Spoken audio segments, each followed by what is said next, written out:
150 বছরের টেস্ট ইতিহাসে শততম টেস্টে এতদিন সেঞ্চুরি করতে পেরেছিলেন মাত্র 10 জন। সেই এলিট ক্লাবে এবার নাম তুললেন একজন বাংলাদেশি, মুশফিকুর রহিম। শুধু তাই নয়, টেস্টে বাংলাদেশের সবচেয়ে বেশি মুমিনুলের সমান 13 সেঞ্চুরিও তার। দ্বিতীয় ইনিংসে শতক হাঁকালে রিকি পন্টিংয়ের পাশে নাম লেখাবেন মুশি। বিজলি কেবলসের স্কিন কোটেড ইনসুলেশন আগুন প্রতিরোধী। বিজলি কেবলস, নিরাপদ আজীবন। 99 থেকে 100 মাঝে একটা রাত, নতুন দিন, স্নায়ুর চাপ ছিল ঠিকই, তবে অভিজ্ঞতা দিয়ে জয় করেছেন মুশফিকুর রহিম। শততম টেস্টে সেঞ্চুরি, এর চাইতে সুন্দর আর কি হতে পারত? এই সেঞ্চুরির মূল্য অনেক।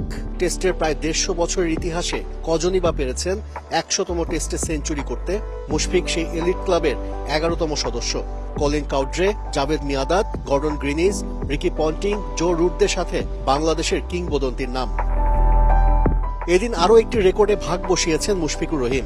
দেশের হয়ে এটি তার 13তম সেঞ্চুরি, মুমিনুল হকের সাথে যৌথভাবে সর্বোচ্চ। এ নিয়ে 7টি ভিন্ন দেশের বিপক্ষে সেঞ্চুরি করলেন মুশফিক, যে কীর্তি একমাত্র তামিম ইকবালের আছে।